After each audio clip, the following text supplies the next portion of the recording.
नमस्कार। चलिए आज इतिहास के उस पन्ने को पलटते हैं जहां भारत की पहली महान शक्ति यानी मौर्य साम्राज्य का उदय हुआ। देखिए, ये सिर्फ राजाओं और लड़ाइयों की कहानी नहीं है, बल्कि ये एक ऐसी क्रांति की दास्तां है जिसने भारत को, आप कह सकते हैं, हमेशा के लिए बदल दिया। तो चलिए इस शानदार सफर पर निकलते हैं। आज के हमारी चर्चा में हम सबसे पहले देखेंगे कि हमें मौर्यों के बारे में पता कैसे चलता है। फिर उनके महान शासकों की कहानियों को समझेंगे, अशोक के युद्ध से धम्म तक के अविश्वसनीय सफर को देखेंगे, उनके प्रशासन की गहराइयों को समझेंगे और आखिर में उनकी अद्भुत विरासत पर एक नजर डालेंगे। तो सबसे बड़ा सवाल यही उठता है कि आखिर कैसे बना इतना विशाल साम्राज्य? इसकी नींव में कौन से रहस्य छिपे थे? चलिए इतिहासकारों के साथ मिलकर इन सुरागों को एक एक करके जोड़ते हैं। तो आइए सबसे पहले उन स्रोतों को समझते हैं जो हमें मौर्य काल की कहानी सुनाते हैं। क्योंकि देखिए, इतिहास को समझने की पहली सीढ़ी यही जानना है कि हम जो कुछ भी जानते हैं वो आखिर जानते कैसे हैं। मौर्यों के बारे में हमारी जो समझ है वो मुख्य रूप से दो तरह के स्रोतों पर टिकी है। एक तरफ है साहित्यिक स्रोत, मतलब उस जमाने में या उसके बाद लिखे गए ग्रंथ, और दूसरी तरफ है पुरातात्विक स्रोत, यानी जमीन से निकली वो ठोस चीजें जैसे शिलालेख जो हमें सीधे उस युग से जोड़ती हैं। ये सिर्फ किताबें नहीं हैं, ये समझ लीजिए कि समय की खिड़कियां हैं। कौटिल्य का अर्थशास्त्र हमें एक शासक की तरह सोचना सिखाता है। मेगास्थनीज की इंडिका हमें एक विदेशी यात्री की आंखों से उस वक्त का भारत दिखाती है, और मुद्रा राक्षस तो एक रोमांचक पॉलिटिकल थ्रिलर की तरह है। और फिर आते हैं पत्थर जो बोलते हैं। अशोक के शिलालेख तो सीधे सीधे सम्राट की अपनी आवाज है, जिसे सदियों बाद जेम्स प्रिंसेप ने दुनिया को सुनाया। ये पत्थर हमें अशोक के दिल और दिमाग की कहानी सुनाते हैं, और जूनागढ़ का शिलालेख ये भी पक्का करता है कि चंद्रगुप्त का साम्राज्य पश्चिम भारत तक फैला हुआ था। चलिए अब उन लोगों की बात करते हैं जिन्होंने इस साम्राज्य की नींव रखी और इसे बनाया। कहानी शुरू होती है एक युवा महत्वाकांक्षी लड़के और उसके बुद्धिमान गुरु से, जिन्होंने मिलकर इतिहास का रुख ही मोड़ दिया। चंद्रगुप्त मौर्य, एक ऐसा नाम जिसने भारत का नक्शा ही बदल दिया।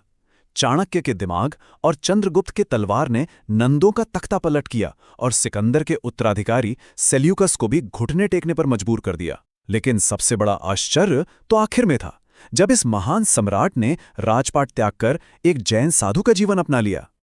चंद्रगुप्त के बाद उनके बेटे बिंदुसार ने गद्दी संभाली। उन्हें अमित्रघात कहा जाता था, जिसका मतलब है दुश्मनों का नाश करने वाला। उन्होंने अपने पिता से मिली विशाल विरासत को न सिर्फ बनाए रखा, बल्कि तक्षशिला में हुए विद्रोह को दबाने के लिए अपने बेटे अशोक को भेजकर दुनिया को भविष्य के सम्राट की पहली झलक भी दिखा दी।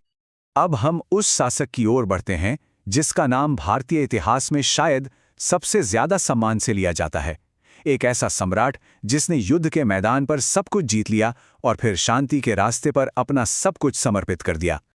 261 ईसा पूर्व, ये सिर्फ एक तारीख नहीं है, ये भारतीय इतिहास का एक बहुत बड़ा मोड़ है। ये वो साल है जब कलिंग का युद्ध लड़ा गया, एक ऐसा युद्ध जिसने एक सम्राट और एक साम्राज्य की किस्मत हमेशा के लिए बदल दी। कलिंग की धरती पर अशोक ने वो जीत तो हासिल कर ली जिसकी उन्हें चाह थी, लेकिन उस जीत की कीमत थी लाशों के ढेर और खून की नदियां। उस भयानक विनाश को देखकर विजेता अशोक का दिल टूट गया।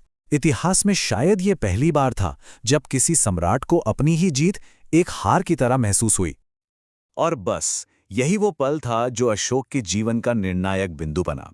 उन्होंने युद्ध घोष की नीति, यानी कि सैन्य विजय की नीति को हमेशा के लिए त्याग दिया और धम्म घोष की नीति को अपनाया, जिसका मतलब था धर्म और नैतिकता के जरिए दिलों को जीतना। ये एक शासक के दिल और दिमाग में एक अभूतपूर्व क्रांति थी। तो आखिर ये अशोक का धम्म था क्या?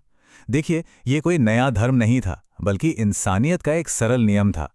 बड़ों का आदर करो, छोटों से प्यार करो और किसी को दुख मत पहुंचाओ। इसी विचार को अपने साम्राज्य का कानून बनाने के लिए उन्होंने विशेष अधिकारी धम्म महामात्र नियुक्त किए, जो गांव-गांव जाकर ये संदेश फैलाते थे। अच्छा, अब चलिए देखते हैं कि मौर्य इतने बड़े साम्राज्य को चलाते कैसे थे। सिर्फ जीतना ही काफी नहीं होता, उसे बनाए रखने के लिए एक मजबूत और कुशल प्रशासनिक व्यवस्था की जरूरत होती है, और मौर्य इसमें माहिर थे। मौर्य प्रशासन का जो राज है वो कौटिल्य के सप्तांग सिद्धांत में छिपा है।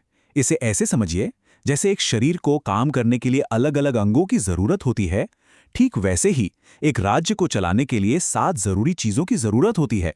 अगर एक भी अंग कमजोर पड़ जाए तो पूरा राज्य बीमार पड़ सकता है। तो ये 7 अंग थे। स्वामी यानी राजा जो सिर है, अमात्य यानी मंत्री जो आंखें हैं, जनपद यानी क्षेत्र और लोग जो पैर हैं, दुर्ग यानी किला जो बाहें हैं, और फिर कोष, दंड और मित्र। क्या शानदार व्यवस्था थी। साथियों, ये प्रशासनिक संरचना यूपीपीसीएस और यूपीएससी जैसी परीक्षाओं के लिए बहुत महत्वपूर्ण है। अगर आप इन क्लास नोट्स का विस्तृत पीडीएफ पाना चाहते हैं तो 6396 624423 पर व्हाट्सएप कर सकते हैं। केंद्रीय प्रशासन में राजा की मदद के लिए एक मंत्री परिषद होती थी, जिसके सबसे बड़े अधिकारियों को तीर्थ कहा जाता था। इनमें से समाहर्ता राजस्व विभाग का प्रमुख था, समझिए आज के वित्त मंत्री जैसा, और सन्निधाता शाही खजाने का संरक्षक था।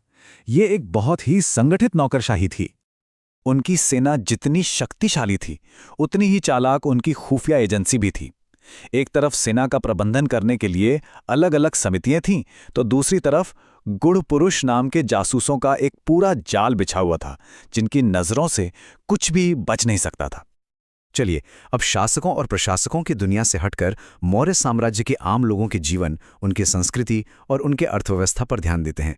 जब यूनानी राजपूत मेगास्थनीज भारत आए तो उन्हें यहाँ का समाज बहुत अलग लगा।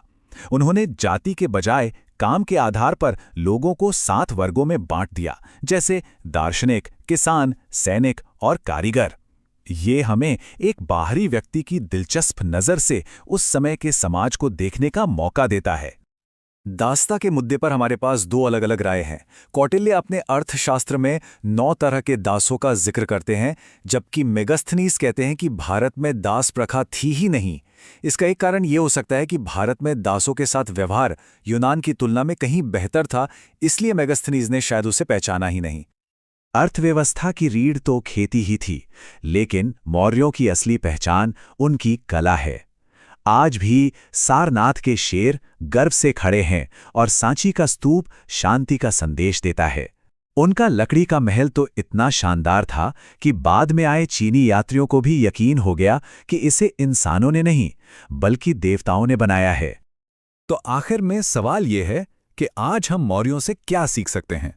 भले ही उनका साम्राज्य अशोक के बाद कमजोर शासकों और विशाल दूरियों के वजह से बिखर गया, लेकिन उनकी विरासत आज भी जिंदा है। एक मजबूत प्रशासन का विचार, नैतिकता पर आधारित शासन और एक ऐसे कला जो आज भी हमें प्रेरित करती है। शायद इतिहास का सबसे बड़ा सबक यही है कि असली ताकत तलवार में नहीं बल्कि विचारों में होती है। इस पर सोचिएगा जरूर।